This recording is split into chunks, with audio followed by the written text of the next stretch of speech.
പണ്ട് പണ്ടെന്ന് വെച്ചാല് കുറേ കാലം മുന്നേ നമ്മുടെ നാട്ടിലേക്ക് കണ്ടിരുന്ന കൽഭരണികളും അതേപോലെ പൊൻപണം അളക്കണ പലകയും 8 പേർക്ക് വരെ ഒരേ സമയം ഇരുന്ന് തേങ്ങ ചിരണ്ടാവുന്ന ചിരവിയും ഒസ്തി ഉണ്ടാക്കുന്ന അച്ചും അങ്ങനെ കൗതുകകരമായ പല പഴയ സാധനങ്ങളും കാണാൻ കിട്ടുന്ന ഒരു മ്യൂസിയം ഉണ്ട് നമ്മുടെ കുറവലങ്ങാട് പള്ളിയില്.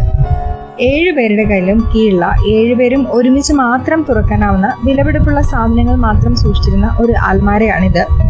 ഹാൻഡ് റിട്ടൺ ബൈബിളും താളെയുള്ള ഗ്രന്ഥങ്ങളും അങ്ങനെ അത്ഭുതകരമായത് പലതും കാണാൻ കിട്ടണ ഒരു മ്യൂസിയം.